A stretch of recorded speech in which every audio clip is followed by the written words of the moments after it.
இன்றைக்கு பாஸ்கா காலத்தின் 4ஆம் ஞாயிறு, மே மாதம் 11ஆம் தேதி, ஞாயிற்றுக்கிழமை. இன்று தேவன் நமக்கு தரும் ஜீவ நீரூற்றான இறை வார்த்தைகள் திருத்தூதர் பணிகள் நூலிலிருந்து வாசகம்.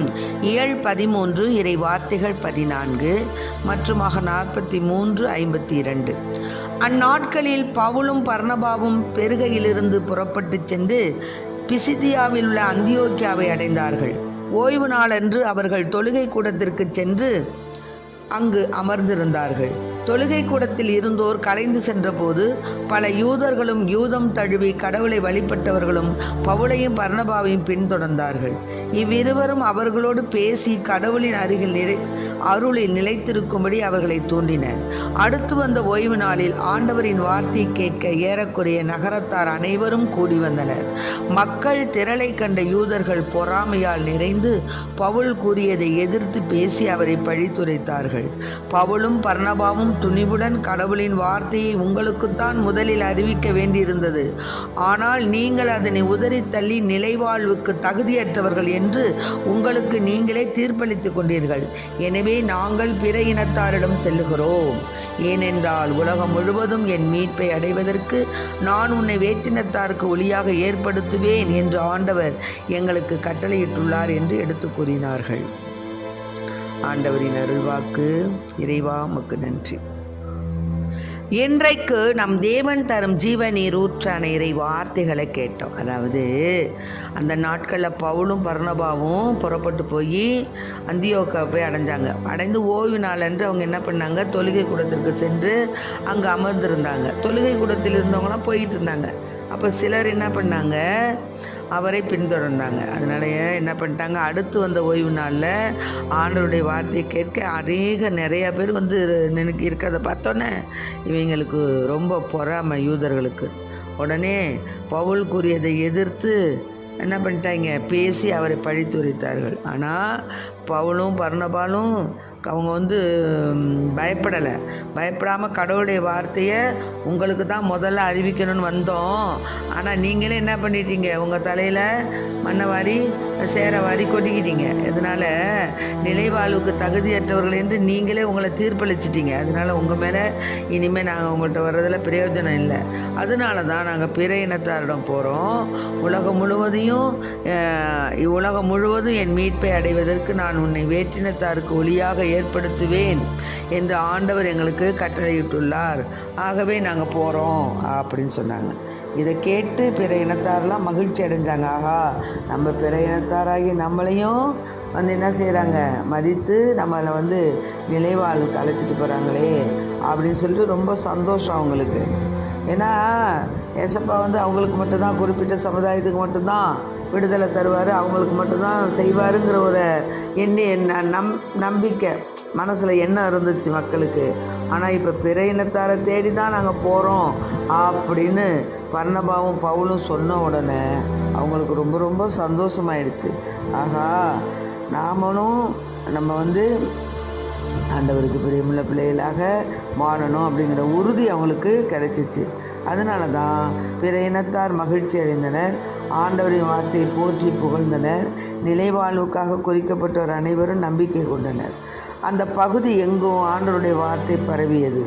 ஆனால் யூதர்கள் கடவுளை வழிபட்டு வந்த மதிப்புக்குரிய பெண்களையும் நகரின் முதன்மை குடிமக்களையும் தூண்டி என்ன செஞ்சிட்டாங்க, பவுலையும் பர்னபாவையும் இன்னலுக்கு உள்ளாக்கி அவர்களை தங்களது நாட்டிலிருந்து துரத்திட்டாங்க. அவர்கள் தங்கள் கால்களில் படிந்திருந்த தூசியை கூட என்ன பண்ணிட்டாங்க, அவங்களுக்கு எதிராக உதறி தள்ளிட்டு இக்கோனியாவுக்கு போனாங்க. சீடர்களோ தூய ஆவியால் ஆட்கொள்ளப்பட்டு மகிழ்ச்சியில் நிலைத்திருந்தார்கள். ஆகவே அன்பு பிள்ளைகளே, அருமையான பிள்ளைகளை, தேவன் நம்மை எந்த நேரமும் அதாவது என்ன செய்கிறாரு, நீ வந்து அவங்க வந்து என்ன செஞ்சிட்டாங்க, நிலைவாழ்வுக்கு தகுதியற்றவர்கள் அப்படின்னு அவங்க தாங்களே தீர்ப்பளித்து கொண்டு அவங்க வரலை. ஆனால் நாம் நிலைவாழ்வுக்கு தகுதி உள்ளவர்கள் என்பதை எண்பிக்கும் பொருட்டு தேவனுடைய சன்னிதானத்தில் நாம் வந்து அகமகிழ்ந்து அவரோடு அக்களிக்க வேண்டும். அதனால தான் அந்த காலத்தில்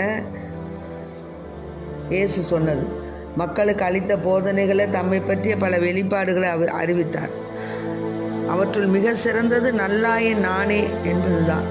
நானே என்று இயேசு தம்மை பற்றி மிக அழுத்தமாக கூறிய பாணி நம் சிந்தனையை தூண்டுகிறது.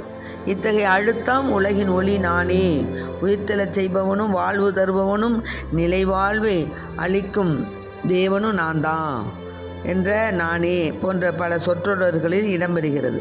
தம்மை மோசேக்கு வெளிப்படுத்தி இருக்கின்றவராக இருக்கின்றவர் நானே, விடுதலை பயண நூலில் 3:6 வசனம். இருக்கின்றவராக இருக்கின்றவர் நானே அப்படிங்கிற சொற்களை நினைவூட்டுகிறது. இயேசுவின் வெளிப்பாடு. இங்கே இயேசுவும் கடவுள்தானே. ஆகவே அன்பு பிள்ளைகளே, நல்ல ஆயன் நானே, நானும் என் ஆடுகளை அறிந்திருக்கிறேன், என் ஆடுகளும் என்னை அறிந்திருக்கின்றன என்ற வார்த்தைக்கு ஏற்ப நம் தேவனில் நிலை கொள்வோம், இயேசுவை பின்பற்றுவோம். தம் ஆடுகளை தம் கையிலிருந்தும் தந்தையின் கையிலிருந்தும் யாரும் பறித்து கொள்ள இயலாது என்னும் இயேசுவின் அருள்மொழியை நாம் தியானிப்போம். நம்மை யார் பறித்து கொள்ள முயன்றாலும் நம் ஆயன் நம்மோடு இருக்கிறார். ஆகவே நம்மை அவர்களிடமிருந்து பிடுங்கி கொள்ளும். யாருமே நம்மளை பறித்து கொள்ள முடியாத அளவுக்கு நம்மை பாதுகாக்கக்கூடிய ஆயன் நம் தேவன் ஒருவர் தான். அதனால் நம்மளை இப்போ நிறைய அழகை தொலைக்காட்சி மூலமாக, இன்னும் அலைபேசி, வலைத்தளம் போன்ற ஊடகங்கள் வழியாக இறைவனிடமிருந்து நம்ம பிரிக்க முயலுது. ஆமாம், நிறையா பார்க்குறோம். ரோட்டில் போயிட்டுருக்குறோம், ஆணு பொண்ணு அத்தனையும் கீழே குனிஞ்சிக்கிட்டே தான் போகுது. அந்த செல்லை கையில் வச்சுக்கிட்டே இப்போ ஒரு ஆக்டாக் மாதிரி காதில் மாட்டிக்கிட்டு அவங்க பாட்டுக்கு ஜென்டலாக போவாங்க. பின்னாடி கார் வர்றது கூட தெரியாமல் அறப்படுவாங்க. ஆக இந்த தொலைக்காட்சி ஊடகங்கள், இன்னுமாக பலவிதமான தீய பழக்க வழக்கங்கள் எல்லாமே நம்மளை என்ன செய்யுது, ஆண்டவரிடமிருந்து பறித்து கொள்ள நம்ம முயலுது. ஆனால் நாம் அதுக்கு இடம் கொடுக்கக்கூடாது. அவற்றின் கண்ணியின் முன் பெரும்பாலானோர் தோற்று விடுகின்றனர். ஆகவே நாம் அவற்றிலிருந்து நாம் விடுதலை பெற வேண்டும். இயேசு சீடர்கள் அழகிடம் சிக்கிவிடாதபடி கவனமாக இருக்க எச்சரிக்கிறார். காரணம், அவரை விட மிகுந்த வலிமையுடைய ஒருவர் அவர் வென்றால் அவர் நம்பியிருந்த எல்லா படைக்கலங்களையும் பறித்து கொண்டு கொள்ளை பொருளையும் பங்கிடுவார். அதனால் திருவெளிப்பாடு நூலில் உனக்குரிய மணிமுடியை வேறு யாரும் பறித்து கொள்ளாதபடி பார்த்துக்கொள். ஆமென். நீ பெற்றுக்கொண்டதை உறுதியாக பற்றிக்கொள். திருவெளிப்பாடு 3:11. என்னது?